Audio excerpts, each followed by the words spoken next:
नमस्कार दोस्तों, स्वागत है आपका हमारे YouTube चैनल हकीकत बातें पर। यहाँ हम छुपी हुई सच्चाई की परतों को उजागर करते हैं बिना किसी लाग लपेट के। आज हम जिस कहानी को आपके सामने लाने वाले हैं वह सिर्फ एक संघर्ष की कहानी नहीं है, बल्कि यह बिहार की हकीकत का आईना है। यह कहानी है उन हजारों बिहारी भाइयों बहनों की जो राजस्व विभाग के विशेष सर्वेक्षण कर्मी हैं। ये वही लोग हैं जिन्होंने बिहार की धरती को नक्शे पर उतारा, जमीनों का सर्वे किया, गांव-गांव जाकर डेटा जमा किया, नया खतियान बनाया। लेकिन आज वही लोग अपनी जिंदगी के सर्वे में अटके हुए हैं। सोचिए, सरकार बड़े बड़े चुनावी वादे करती है, 39 लाख नौकरियों का वादा, रोजगार का सपना, और फिर वही सरकार अपने ही संविदा कर्मियों की अपीलों को अनसुना कर देती है। क्या ये न्याय है? क्या ये वही बिहार है जिसकी तस्वीर हम सब अपने सपनों में देखते हैं? दोस्तों, अभी अभी दुर्गा पूजा का त्योहार खत्म हुआ है। माँ दुर्गा की आराधना की गई, शक्ति की पूजा की गई, लेकिन इस शक्ति का असर उन लगभग 120 कर्मियों तक नहीं पहुंचा जिनकी अपीलें आज भी लंबित हैं और जो बेरोजगारी की मार से जूझ रहे हैं। 36 दिनों तक हड़ताल पर बैठे ये कर्मी मुख्य सचिव प्रत्यय अमृत से मिले थे। आश्वासन मिला था, दुर्गा पूजा के बाद मिलेंगे, आपकी मांगों पर विचार करेंगे। लेकिन पूजा खत्म हो गई, आदर्श आचार संहिता लागू हो गई और अब चुनाव का बिगुल बज चुका है। पहला चरण 6 नवंबर को, दूसरा 11 नवंबर को और गणना 14 नवंबर को होगी। लेकिन उस आश्वासन का क्या जो मुख्य सचिव के द्वारा दिया गया था? आज एक पत्र वायरल हो रहा है जिसमें शशि यादव, जो बिहार विधान परिषद के सदस्य हैं, उन्होंने मुख्य सचिव को पत्र लिखा है जिसमें विशेष सर्वेक्षण कर्मियों की मांग और वंचित बर्खास्त कर्मियों को सेवा में पुनः बहाल करने के लिए वार्ता करने का समय मांगा गया है। लेकिन अफसोस की बात यह है कि 9 तारीख खत्म हो चुकी है। अब यह देखना दिलचस्प होगा कि मुख्य सचिव प्रत्यय अमृत, जिन्हें एक ईमानदार और नेक अफसर समझा जाता है, क्या वे इसे गंभीरता से लेंगे या फिर केवल आश्वासन देकर ही छोड़ देंगे? वैसे यह बिहार है जहां सुशासन का फरमान आश्वासन से ही करवाया जाता है, बाकी इंतजार रहेगा। अब सवाल उठता है, क्या ये लगभग 120 कर्मी अपने हक के लिए कभी आवाज उठा पाएंगे? क्या उनके साथ न्याय होगा या यह भी एक चुनावी जुमला साबित होगा? आइए पूरी कहानी को शुरुआत से समझते हैं। बिहार में विशेष सर्वेक्षण का काम वर्ष 2020 से चल रहा है। 7,480 कर्मियों में से 7,200 से अधिक की अपीलें स्वीकृत हो चुकी हैं और उन्हें नौकरी में वापस लिया जा चुका है। ये आंकड़े विभाग के अपने हैं, लेकिन बाकी लगभग 120 कर्मियों की अपीलें क्यों अटकी हुई हैं? वे क्यों अभी भी नौकरी से वंचित हैं? शुरू में विभाग रविवार को भी डेटा दिखाने के लिए जी जान लगा देता था। मीटिंग्स होती थी, प्रेजेंटेशन होते थे, सभी कामों में पारदर्शिता दिखती थी। लेकिन अब क्या हुआ? सुस्ती, लापरवाही और अनदेखी। क्या इसका मतलब है कि इन्हें भुला दिया जाए? विभाग ने पूर्व में भी यही किया है। जिन्होंने हड़ताल किया था उनको नौकरी से बर्खास्त कर दिया। आज कोर्ट से आदेश आने के बाद भी ज्वाइन नहीं करवाया जा रहा है। यह विभाग के पदाधिकारियों की मानसिकता और उनके मनमाने रवैये को दिखाता है। कैमरे के सामने जब दिखावा करना हो तो उदार बन जाते हैं, और जब कैमरा बंद हो जाता है तो व्यवहार बदल जाते हैं।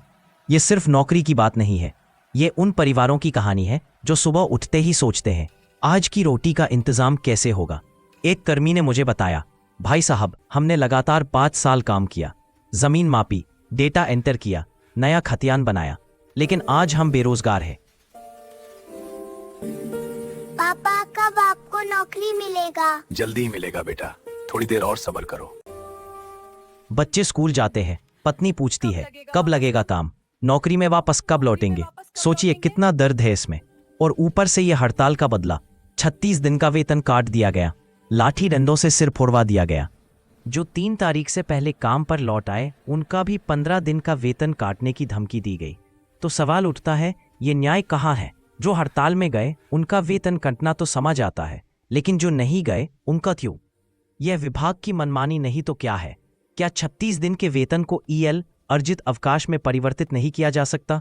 लेकिन नहीं, जो आदत है उससे बाज कैसे आएंगे? जो मनमानापन और दोहरा रवैया है उससे बाज कैसे आएंगे? जब तक शोषण नहीं करेंगे तब ये पदाधिकारी प्रमोशन कैसे लेंगे? आजकल शोषण के बदले ही तो प्रमोशन चल रहा है। इन पदाधिकारियों को दूसरे के घर से क्या लेना देना? अपना घर चल ही रहा है, पेट भर ही रहा है, फिर दूसरे का घर चले या ना चले क्या मतलब? बस कैमरे पर मानवता दिखानी है, उसके बाद तो शोषण ही करना है। अब बात करते हैं वेतन की। सामान्य प्रशासन विभाग का पत्र आया था। दुर्गा पूजा को देखते हुए वेतन 25 तारीख से ही निकासी किया जाना था, लेकिन हकीकत, पूजा बीत गई, दिवाली आने को है और केवल जुलाई का वेतन दिया जा रहा है। यानी 4 महीने बीतने के बाद सिर्फ 1 महीने का वेतन। वैसे आपके जिले में कब तक का वेतन मिला है, कमेंट में जरूर बताएं। स्थायी कर्मचारी दिन भर मोबाइल में व्यस्त रहते हैं। 28 तारीख को वेतन बनाते हैं और 4-5 तारीख तक बैंक में जमा हो जाता है। संविदा वाले इंतजार में रहते हैं। क्या ये इंसान नहीं है? उनके सपने, उनके परिवार नहीं है क्या? क्या उनको वेतन नहीं चाहिए? बंदोबस्त कार्यालय की इतनी मनमानी है कि सामान्य प्रशासन विभाग के पत्र को भी ताक पर रखकर काम करते हैं। उनको डर ही नहीं है। हर बार वेतन को लेकर वही नाटक। 4 महीना बीतेगा तो 1 महीने का वेतन मिलेगा। दोस्तों, एक और खबर, बिहार तकनीकी सेवा की जूनियर इंजीनियर भर्ती आ गई है। आवेदन ऑनलाइन 15 अक्टूबर से शुरू होगा। अच्छा लग रहा है ना? लेकिन सवाल यह है, राजस्व विभाग में लगातार 5 साल काम करने वाले कर्मियों को 5 अंक का लाभ मिलेगा या नहीं? क्या विशेष सर्वेक्षण कर्मियों को 25 अंक का वह लाभ मिलेगा जो 5 साल से खून पसीना बहा रहे हैं? हड़ताल से न अनुभव मिला और न ही किसी मांग पर सहानुभूति विचार हुआ, तो न्यायालय में याचिका क्यों नहीं दायर की गई? क्या विभाग न्यायालय से ऊपर है? वैसे कुछ सूत्रों के अनुसार जानकारी मिली है कि केवल लगभग 200 पुराने कर्मी ही याचिका दायर कर रहे हैं। नए कर्मियों को बाहर रखा गया है। ऐसा बिल्कुल नहीं होना चाहिए। नए और पुराने सभी को मिलकर याचिका दायर करनी चाहिए ताकि किसी एक व्यक्ति पर वित्तीय बोझ न पड़े। अगर 800 लोग मिलकर याचिका दायर करें तो प्रति व्यक्ति मात्र 400 से 500 रुपए का योगदान देकर केस को मजबूती से लड़ा जा सकता है। वहीं दूसरी तरफ फ्रेशर वाले नहीं चाहते कि विशेष सर्वेक्षण कर्मियों को वेटेज अंक का लाभ मिले। अब यह आप सब पर निर्भर करता है कि आप कितना जल्दी इस पर सक्रिय होकर काम करते हैं। अब बात करते हैं राजस्व महाअभियान की। विभाग और सरकार का दावा था 1 महीना में पूरा महाअभियान सफल करवा लेंगे। माइक्रो प्लान तैयार हुआ था। कहा गया वह जोश और ऊर्जा जिसमें छुट्टी को भी ताक पर रखकर काम करवाए थे। 1.5 महीना बीत गया, बस फॉर्म कलेक्ट हुए हैं। सफलता की बात कहाँ गई जो 1 महीना में करने का लक्ष्य निर्धारित था? खैर, फॉर्म तो जमा हो गया, लेकिन स्कैनिंग और ऑनलाइन अपलोड करके आवेदन कब होगा? CSC और वसुधा केंद्र वाले कहाँ गायब हो गए? विभाग ढोल नगाड़ा बजा रहा था। CSC वसुधा को हायर कर लिया। कैबिनेट से फटाफट प्रस्ताव पास, लेकिन आज फिर वही सर्वे कर्मियों से ही काम करवाया जा रहा है। वैसे अगर सर्वे कर्मी सही ऑनलाइन आवेदन कर दें तो क्या यह गारंटी कोई देगा कि राजस्व कर्मचारी उन आवेदनों को बिना मनमानी के स्वीकार करेंगे या फिर कोई दोष लगाकर उन्हें रिजेक्ट कर देंगे? यह तो समय ही बताएगा। दोस्तों, सोचिए, जब एक कर्मी अपनी मांग के लिए जाता है, 36 दिन का वेतन कटवाता है, लाठी डंडा खाता है और विभाग फिर उसी से काम करवाता है, लेकिन वही अफसर सालों से एक ही जगह पर जमे हुए हैं। उनका न तो ट्रांसफर होता है, न ही कोई कार्रवाई। क्या नियम सिर्फ निचले स्तर के कर्मियों के लिए है? यह कैसी मनमानी चल रही है? ऊपर से चुनावी जुमले। 39 लाख नौकरी और रोजगार देंगे, 5 साल में 1 करोड़ नौकरी रोजगार। कितने दिए गए? संविदा कर्मियों को स्थायी क्यों नहीं किया गया? नए लोगों को वोट बैंक के लिए क्यों भटकाया जा रहा है? मुरेठा चौधरी कहते हैं आधे से ज्यादा कर्मी लौट गए, लेकिन खुद फर्जीवाड़े के आरोपी हैं। नाम में फर्जी, उम्र में फर्जी और कई और आरोप। ऐसे लोग सत्ता में विकास करेंगे या विनाश? संजय सरावगी जो राजस्व मंत्री रहे, आज पावर सीज में है। आदर्श आचार संहिता लागू है, लेकिन विरोध शुरू हो गया है। एक वीडियो वायरल हो रहा है। जनता भड़ास निकाल रही है। क्यों नहीं निकलेगी भड़ास? जो कुछ काम ही नहीं किया वह किस हैसियत से वोट मांगेगा? उन नेता लोगों पर भी धारा 144 लगाना चाहिए। क्या आप सोचते हैं कि इस चुनाव में वोट देने का सबसे सही तरीका क्या है? क्या हमें उन पार्टियों को वोट देना चाहिए जिनका घोषणा पत्र सिर्फ बड़े बड़े वादों और जुमलों से भरा है, या फिर उन पर भरोसा करना चाहिए जिन्होंने स्पष्ट रूप से लिखा है कि बिहार के संविदा कर्मियों को स्थायी करेंगे? आखिर संविदा कर्मी ही राज्य की सेवा में मेहनत कर रहे हैं और उनकी नौकरी की सुरक्षा उनका हक है।